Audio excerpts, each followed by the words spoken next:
Oh. Okay, everybody, this is Kurt Kilgrave for the Kilgrave Corner, where horror writers talk horror. And today my guest is Patrick Reuman. I hope I pronounced your last name right. You did actually, which is Excellent. rare. Awesome. All right, excellent.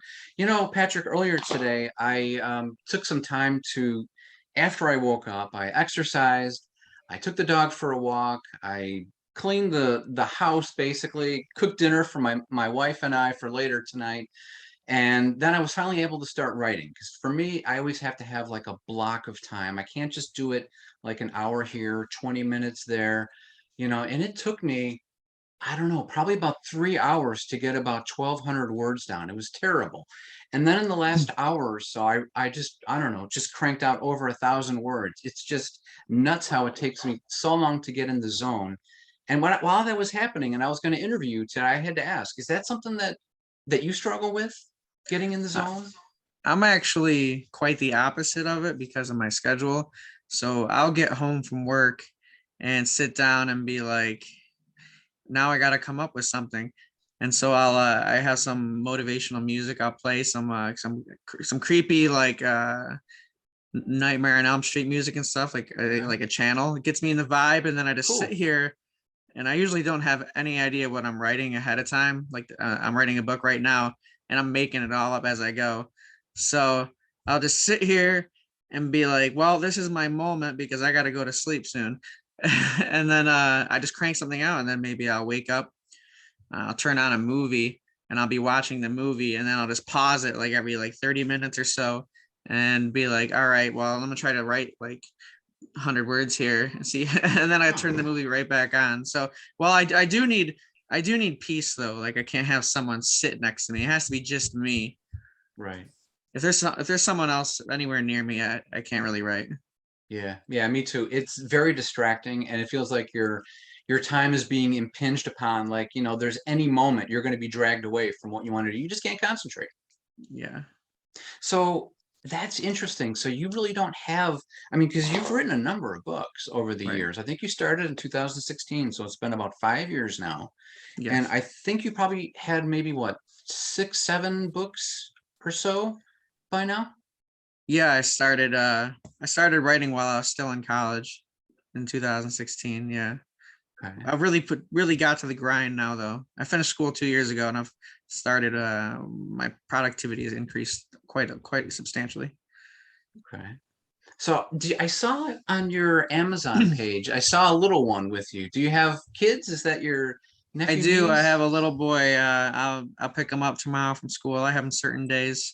Okay. That's got to be difficult though, huh? To write. I mean, I had Lee Mountford on the show. I know he's a friend of yours, I think. Yeah, he's a And great guy.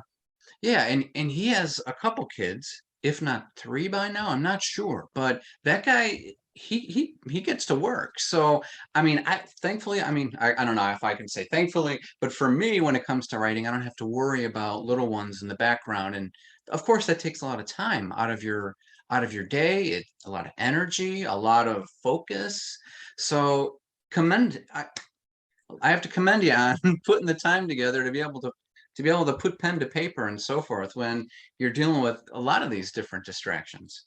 Yeah, I have quite the ridiculous schedule. So like my work days are separate from my days I have my son. So on my work days, I'll work 8 p.m. until 6 a.m. and then I'll try to write, and then go to sleep, and then wake up and write, and then fall back to sleep again.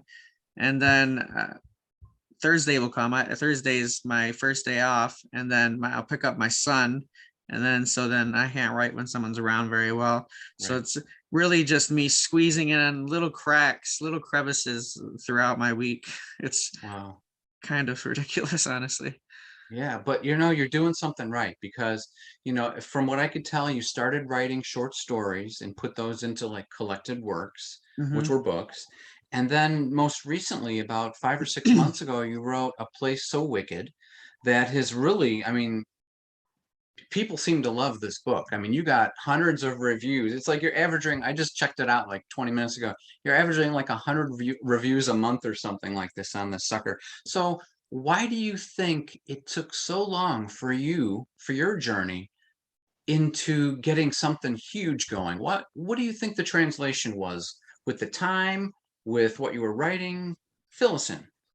Honestly, as sad as it sounds, mostly was due to money because when I was writing the other books, I was in college and I was completely broke. So if I released a book, all I could do was shout to the corners and be like, "I have a book! I have a book!" But once I finished school, I'm in a very, very good job now, Oh, and so I good. was able to put money into like Facebook ads and Amazon ads, and that really flipped the table there. And people started seeing it, and I mean, really, it's unfortunate to say, but unless you can pay social media to show people your books, you really can only you shout so far, you know. Yeah. And so I put literally like thousands of dollars into ads when it first launched and was like, I'm going to force this book to reach people and nothing's going to stop me from doing that. And thankfully, I got my investment has returned because the books have sold so well, whereas sometimes that doesn't work for other people.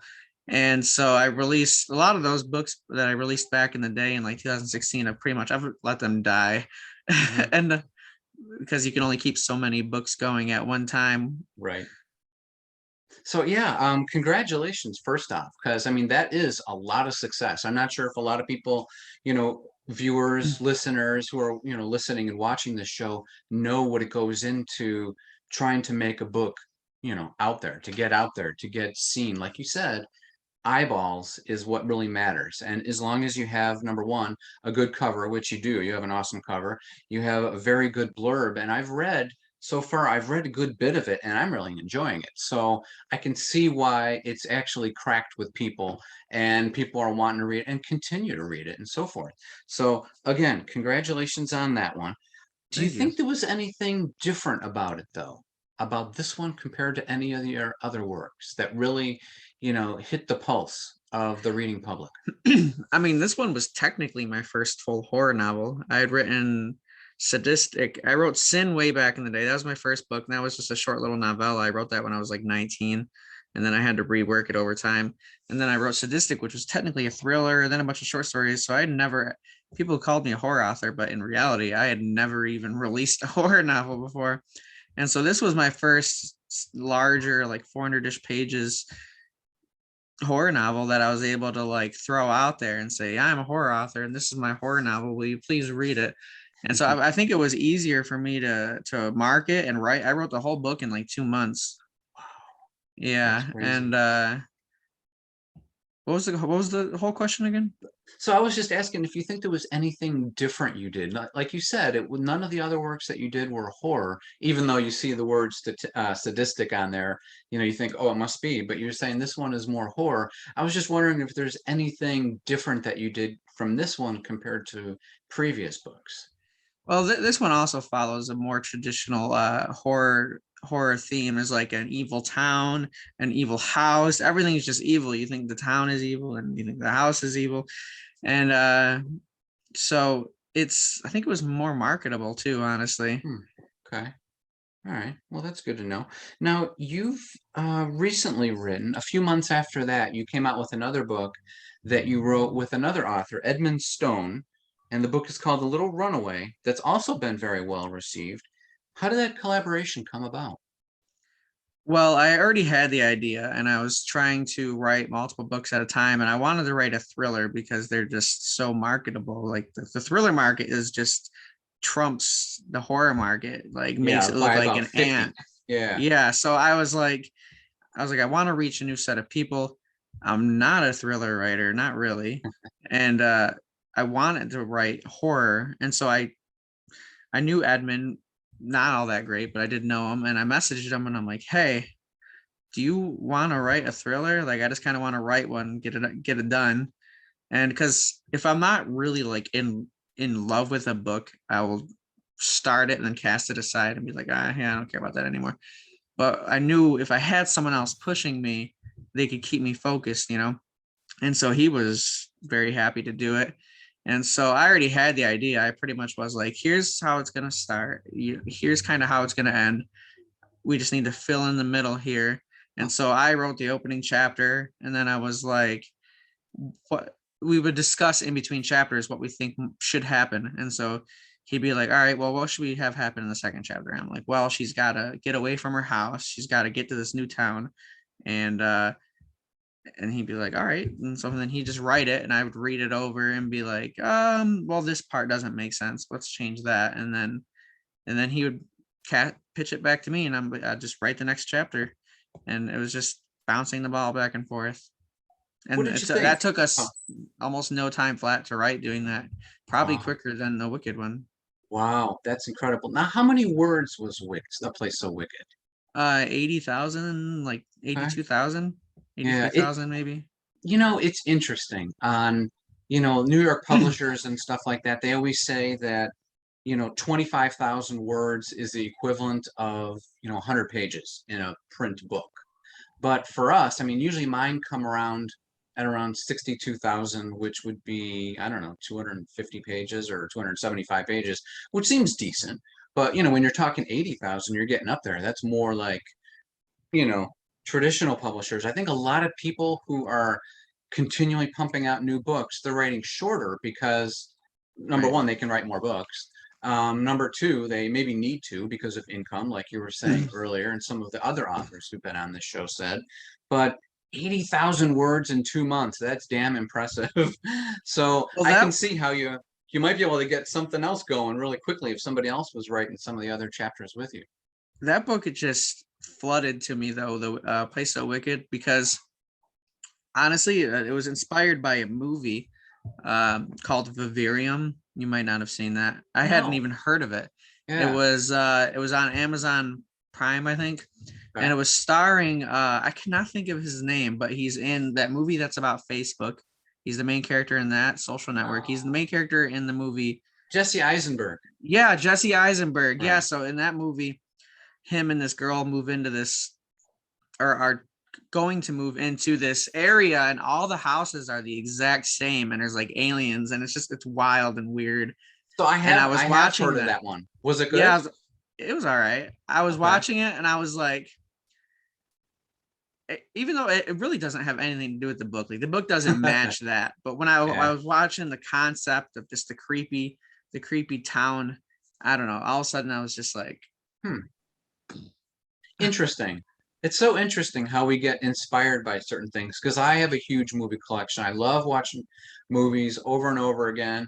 And it's just sometimes, I might be watching a sitcom and they might say a word and that might take me off somewhere else. So it's interesting that I think the movie you watched was sort of sci-fi-ish, if I'm not mistaken. But yeah, yeah, it's definitely a sci-fi horror mix so thing. yeah, it's so crazy how our psyche takes us into different places just from hearing something, seeing something, that sort of thing. But one thing I wanted to ask you about is it seemed like based on some of the short stories that you've written, you're kind of into serial killers. Am I right? A bit.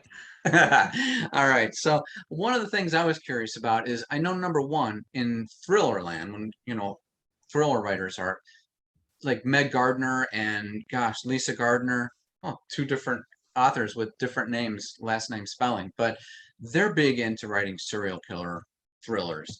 And I know tons of people. I mean, really, you start off with Hannibal Lecter, and how can you go wrong after everybody's seeing that one? What is it about serial killers that kind of turns you on and makes you want to write about Um, that's an interesting question.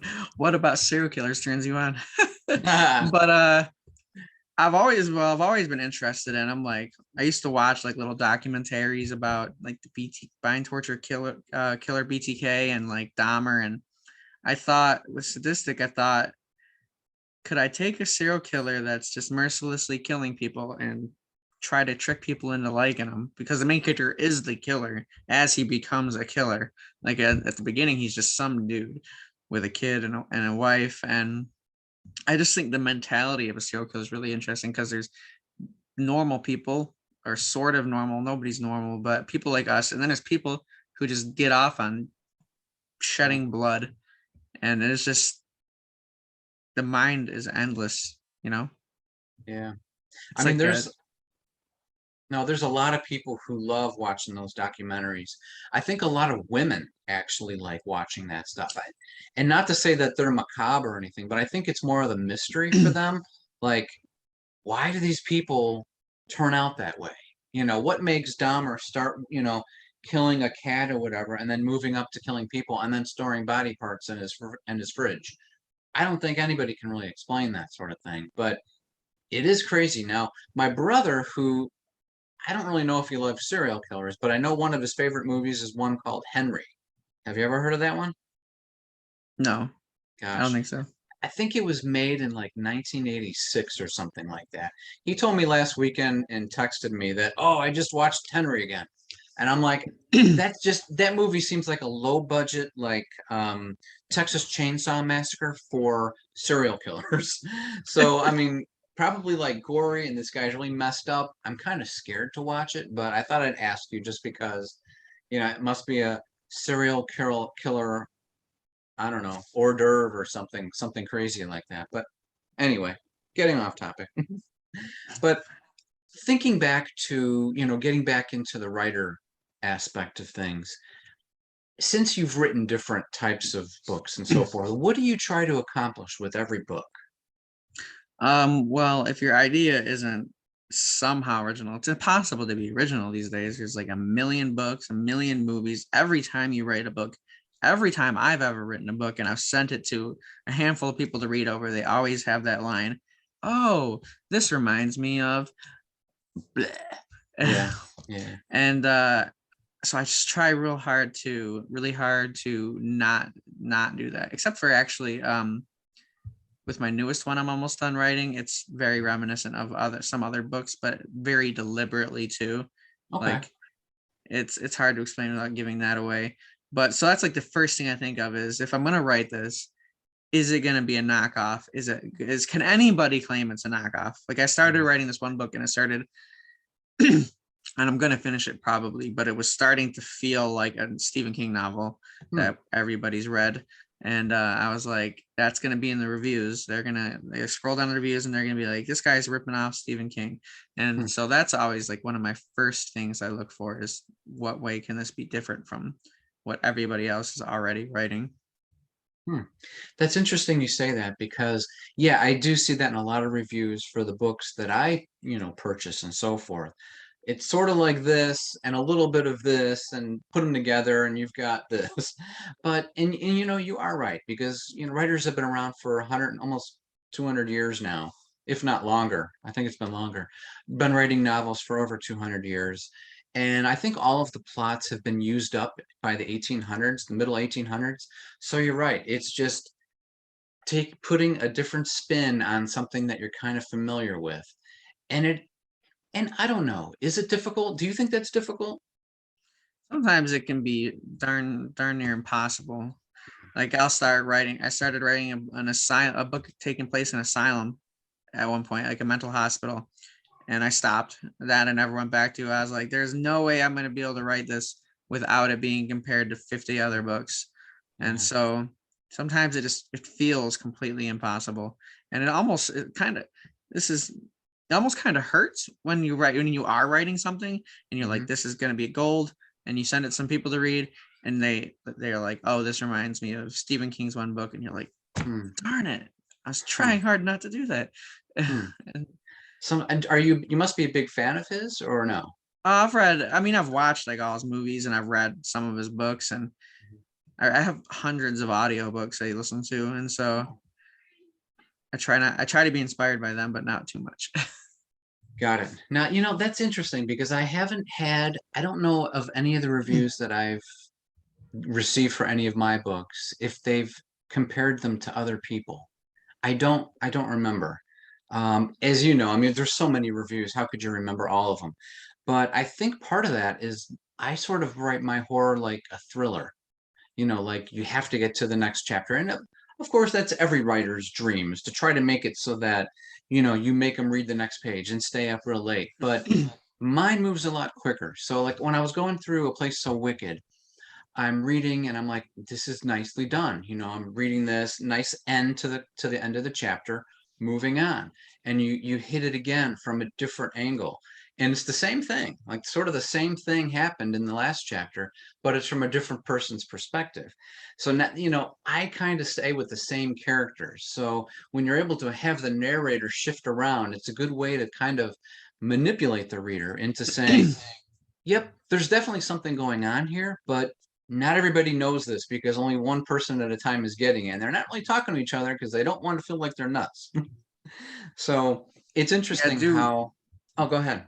I do remember having a scene, like you said, where it was one character and then it was following her, and then it ended with her like hearing a sound outside a door, and then the other character comes into a different chapter and goes past the door, and then my goal was for them to think back to the girl hearing someone outside the door. Well, now they know who was outside the door, Yeah, overlapping the so same time period.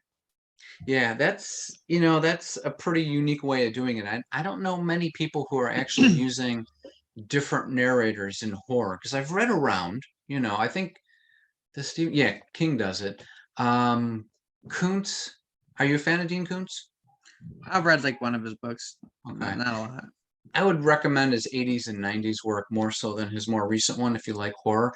And he would sometimes jump around, but lately, a lot of the authors that write horror, it seems like they're kind of sticking with the same character. And so, yeah, I'm glad that you tried something different. I'm glad that it's worked. I'm glad people Some responded people to do it. get mad about it though. Oh, yeah? I Do do they have some really? reviews where they're like, "You need to stop head hopping," and I'm like, "But how could I possibly tell all the angles here?" Yeah, I mean, really, when you think about it, and one of the things I do think about is when you're in a movie, you're not staying with the same person every time. You're Right. bopping over to find out what's on the other side of the door. You're the next day in the morning, and then you get back to your main character at night of the following day. It's all different. So it's tough. You really can't please everybody when you write. Nope, never will. So I'm getting the idea that since you said you have hundreds of audiobooks, probably listen more than read. What was the last really good horror book you read or listened to? Well, most of them are pretty good, honestly. Like, I listen to a lot, but I'm very picky about which ones I listen to. And you oftentimes there's a purpose behind Hmm.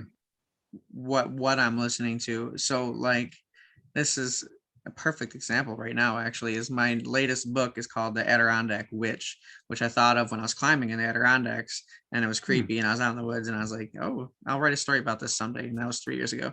And so now I'm finishing this story which I had only just started writing. But so I was writing this one and there's only so much you can say in a forest. Like it's not like you can go to the store, like the characters Mhm. aren't going places, so it was coming up short. Like it was good, I liked it, but it was Mhm. the whole book isn't very long.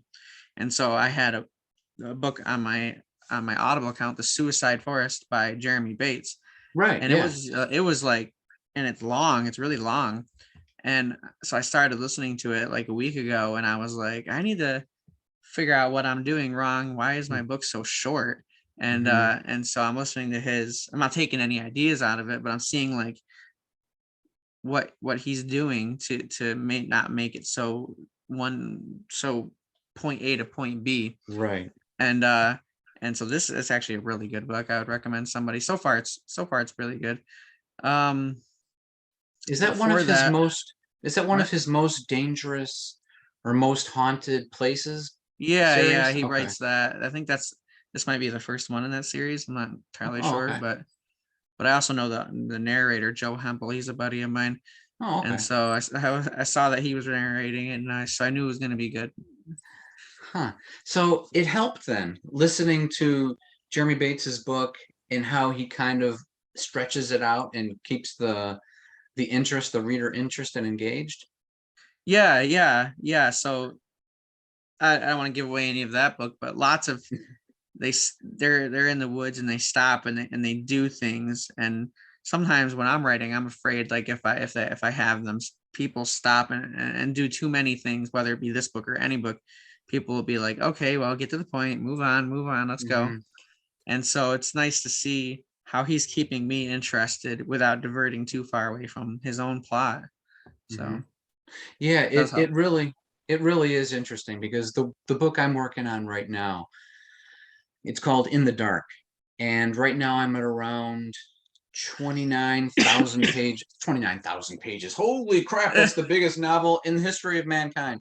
29,000 words or so. And I think I have like 4 chapters left. So really, I'm going to like top this thing out around 40,000 words. I don't know. But as I was working today, I was like, I'm just not, I'm doing what you were doing before, going from point A to point B. And I forget what it was. I was just like, I have to slow down because usually, like I said, I write my books like thrillers. You just breeze right through them. So I'm Hmm. like, in horror, it's different because, for instance, at the end, I get some reviews where, readers say it was really good until the end. And the end was good, but it was abrupt. It was like too quick. Like the author just wanted I to get get out that. of there. Yeah, a lot.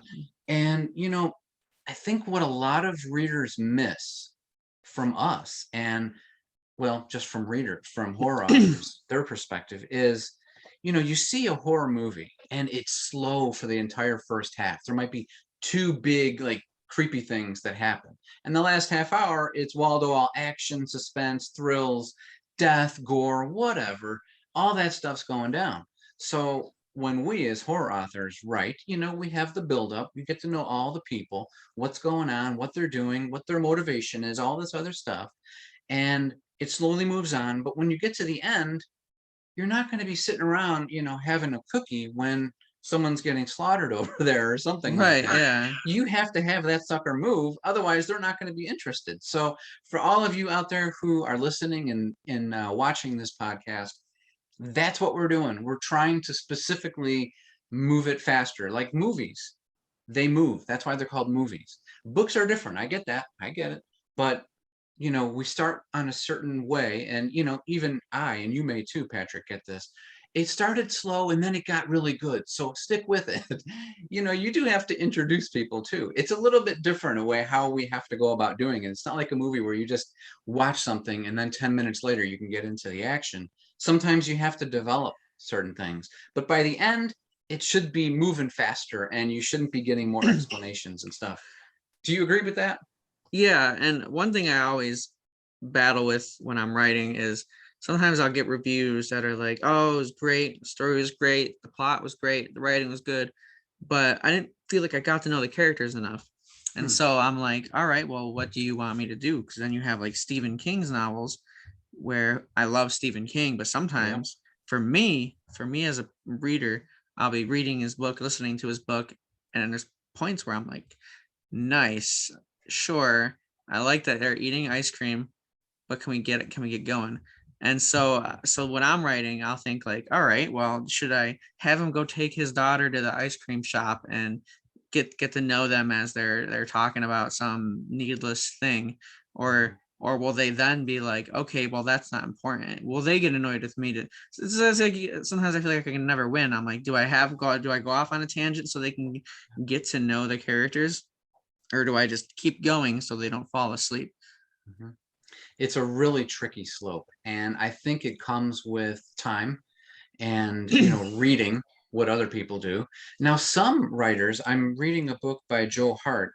um I was talking to him on this podcast and I was telling him, you do a fantastic job of, he wrote a whole paragraph of stuff that really didn't advance the plot, but the atmosphere was so damn good and the writing was so awesome that I was just like, I don't care.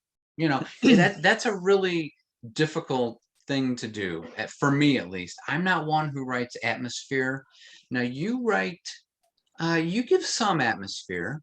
You give a semblance of place, but you don't like drown yourself in, which I think, which I'm not a, I like that. That's why I said when I was reading A Place So Wicked, it moves. I'm flipping the screen going. So I mean, that's a good job. Um, Somehow, some way, osmosis through the audiobooks that you've listened to, you got it right. You're right. You can't please everybody. You can only do what feels right for you. And sometimes you can. At least I have looked at reviews and go, oh, okay. They didn't like me talking about this character, talking about this. So I went in and I got rid of, a paragraph and a half. And granted, it was only like 70 words or something, but I can see what they were saying. It's like, is it really that relevant to the story or relevant to the characters or anything? And if it's not, you take it out. So Getting rid of things because of readers is you just brought up is actually I got a very short and mildly funny story about that. So on my first book that I released, Sadistic, about the dude become a serial killer, as you had said, some of them will kill animals and whatnot. And so I had a scene where he was killing a dog, and then all the early readers were like, "Hey man, why is he killing a dog?" And I'm like, "Well, I mean, that happens." And they were yeah. like, all of them were like, but I don't know. So Hmm. then I took out the dog and I switched it with a homeless guy or something Oh, like that. And awesome. Okay. and then I actually later on had people come back to me when they were deciding to read it or not. They'd be like, "Is there any animal killing in it?" And I'm like, "Not anymore." And It's so. so Oh, go ahead. no, that was pretty much the end of what I was saying. No, it was just funny because I was going to intro it, and not killing animals is not funny. No, I'm a dog lover. I wouldn't want to kill any animal, but it is. You're right. It is something that happens in horror, and I remember in, I think, The Conjuring. Are you a fan of that film? I like that movie. Yeah. Yeah, that's probably my favorite movie of new horror movies. And I think the dog dies in the beginning, but no one mentions that because the movie is so darn good. But I was talking with Lee Mountford about that because he had an animal die in The Demonic. And I remember reading a review of it. And this was when Lee first started. And I don't Hmm. know how I found his book, but I was really drawn to the cover, bought it, and started reading. I knew what the person was talking about. I didn't think it was that big of a deal. Like Lee said, nobody really killed. We don't know who killed it. It was just dead on the side of the road. And people were like in the review, warning, trigger, animal abuse. And I'm like, wow, that really sucks for, I'm sure Lee was just trying to, put out the type of book you're going to get by reading this. Right. Like, you can't trust that anyone's going to live. And I'm not going to go any further into telling you about the story, but it's darn good, so you should read it. I know you have probably, but everybody I listening. actually have it. I've read part of it, but I read sometimes I'm on multiple books at once. But Me too. Me too. I'm doing like six, I think, right now. It'll take me months to finish them all. But but you're right. There's always something, and I'm sure for the romance community, it's probably the same thing. Like, this man abuses women, and then he later learns to love her and treasure her and so forth. And there's going to still be people, even though maybe 80% of the people love it, 15% will say, I don't really mind. It's what it is, and the other five like, no, the guy's Satan. So yeah, you really can't win with reviews. And it sounds like in this interview, we're really chatting about reviews, which is something I haven't done yet. And I guess we can take another minute or two to talk about them. Um, I do read them occasionally, mostly the bad ones, because I want to see what. I read them all. Yeah, I want to see. Sometimes I'm like, oh, it's a fiver, awesome, and makes you feel really good. But I remember being on a cruise ship one time talking to what was it, a magician? Or it was either a magician or a comedian. And this guy was really great. And I was going off on, this was great, this was fun, I really enjoyed this, all this. And he's like, yeah, yeah, yeah, whatever. And then someone comes up and said, hey man, I really didn't like your show. And he's like, really? Tell me more about it. And he was like fascinated. So it's interesting. It just shows that he has a healthy sense of confidence. I think that kind of goes somewhat with us, but at the same time, there are authors out there who, and sometimes me, like I was like, oh man, I just got a 1-star review for one of my books recently, my latest book, and I was like, what did they say? But they didn't leave a review. They just put down 1 star, and I'm like, you can't, guys. A writer can't get better if you don't tell us why you hate it. I So I read all of mine because the good ones had to balance out my psyche here. true. Sometimes I get really bad ones. I don't know if you read mine, but I have some that are like 1 star. Everybody is lying that likes it. It's crap. I have reviews like that, and then so I gotta read the positive ones to remind myself that there's always going to be people who hate my books, and Yeah. I'll more as long as more like it than hate it. You're good. Exactly. And that is difficult because, I mean, and I was, again, going back to the demonic for Lee Mountford's book, his was rated at like a 3.5 for, God, for like a year. And then it went up to 3.7. Then I was up to 3.9 and 4.1. I was like, I got to have this guy in the show so I can ask him if he took the dog murder, or not the dog, the animal murder out of there, that the dog died. And he said, nope, it stayed in there. I don't know what happened, but now everybody seems to love the book. So people got over that aspect because they read about it and they're like, all right, probably. I'll just go over. I know this is coming. I'm just going to, not going to worry about it and go on to the story. So I'm glad that there's people out there. But yes, that is a great point, reading all of them just so you're not like in misery thinking, oh God, I'm worthless. No one likes my stuff. And it is help in it, and I guess I do. I pretty much do read a lot of my reviews. I really try not to, but sometimes it's so damn appealing when you when you see your rating go up from a 4.3 to a 4.4 or something. It's like, oh, who liked my book? See, And then of course, go ahead. that's actually sort of the opposite for a place so wicked. So like as it's getting like hundreds and hundreds of reviews, it started out like 4.5, and then it's right now it's 4.1, so it's still not low rated or anything, but it's just as you get more and more and more, like the first like 100 reviews ratings are probably all people who've already read your books. A lot of my early reviews will be like, oh, this is my fifth novel by Patrick and I love it.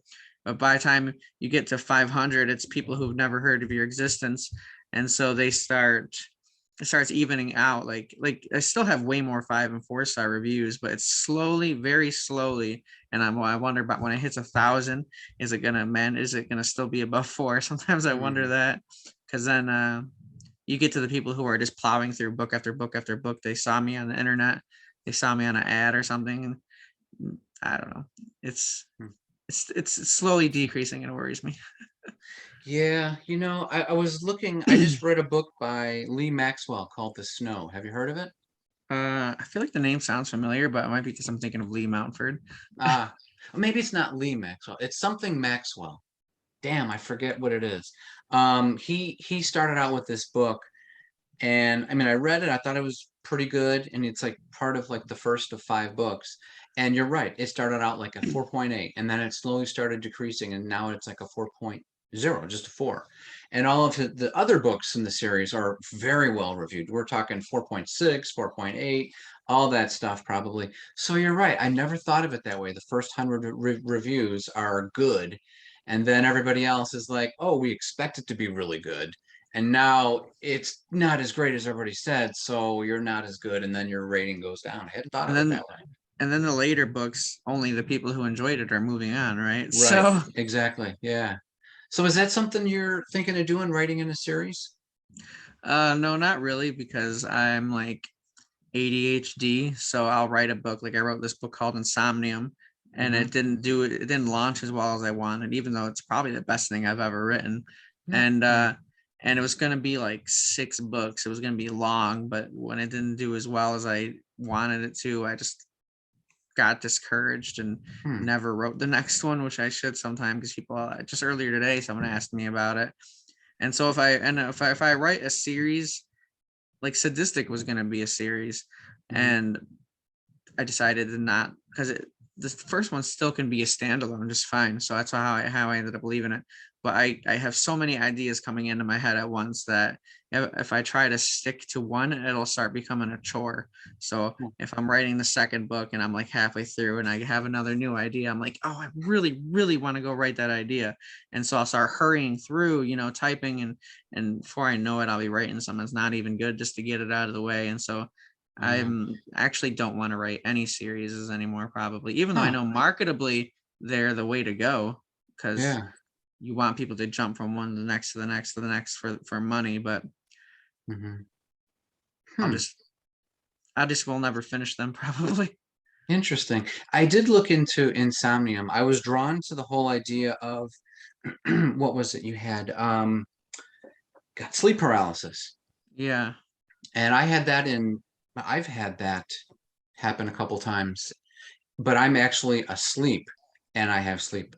So I'm like traveling outside my body. It's something that I put into one of my books, if not another one of mine. So like my spirit is like outside while my body's sleeping, and I'm like traveling around, astral projection. But Yeah. yeah, it made me think of that book there that you just mentioned, Insomnia. So I know that one's pretty well reviewed. Have you, I'm guessing you've tried marketing and I guess it just didn't go anywhere.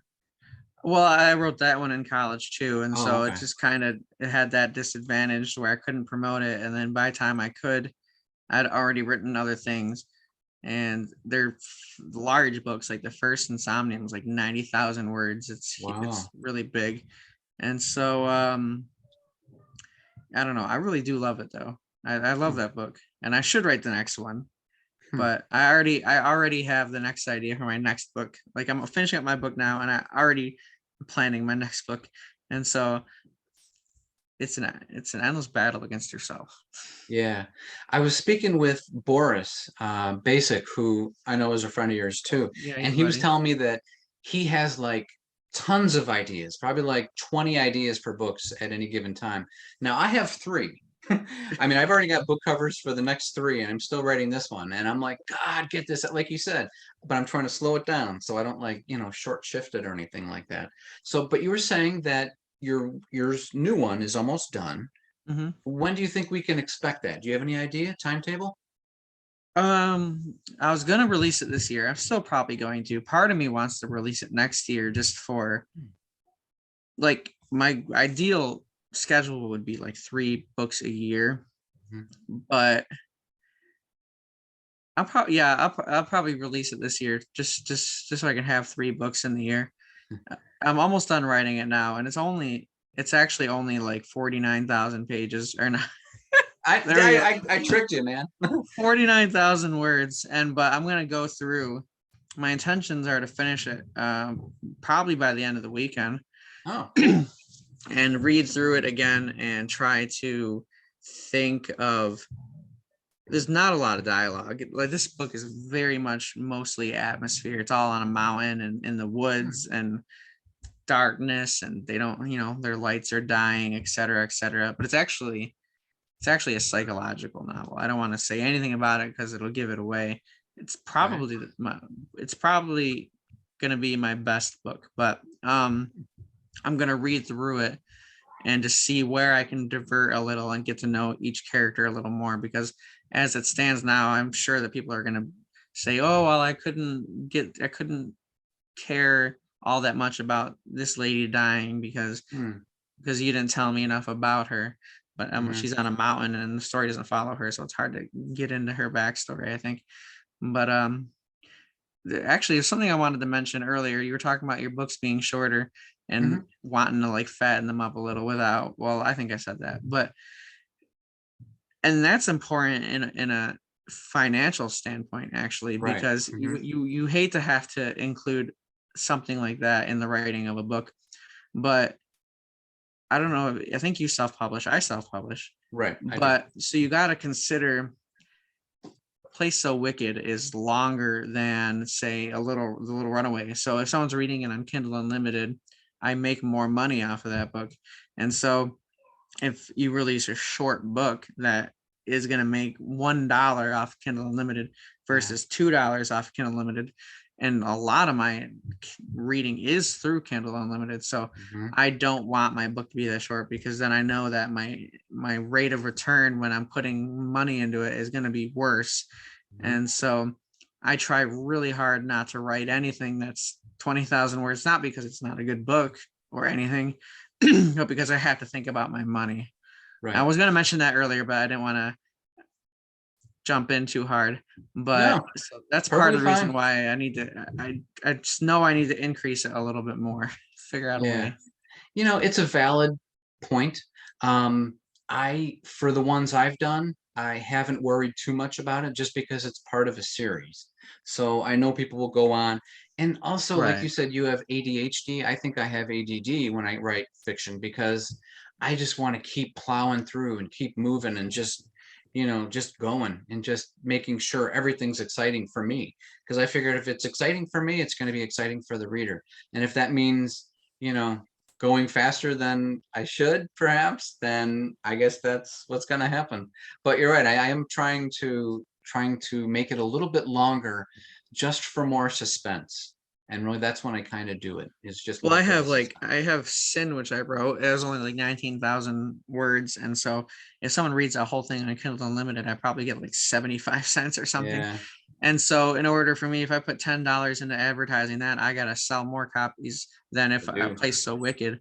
And so, I Mhm, have to consider that because, as I said, I put a lot of money into ads generally, mhm. and I stare at the stats all the time, and I'm like, which ones aren't making the money back appropriately? And it's usually the short ones aren't Hmm. making the money back. And so, unfortunately, All right. figure out a Well, way. That's what I yeah, do. that's interesting. We talked about, it's interesting how each of my conversations I've had with a bunch of the other authors that I have on the show, we always talk about something different. And it's great because we all have different minds. We all bring something different to the horror genre. And today we talked a little bit more about publishing, which Right. was something new, and also the serial killer angle. So I also am glad that we had a chance to talk about A Place So Wicked, and especially your new novel. Now that you're going to be letting your readers know that this podcast is out there, they're going to be expecting, maybe, hopefully, something new this year. So, Yeah. Patrick, thank you again for coming on the show. I know you had to readjust your schedule a couple times. I know it's difficult to fit this stuff in, but I really do appreciate it. I hope your readers do too, and I hope they appreciate some of the insight that you gave into your writing, into your mind, how you create, and so forth. So, thank you again for being on the Kilgrave Corner. Thank you for having me, buddy. All Have a right, good take day. care. You too. Bye bye.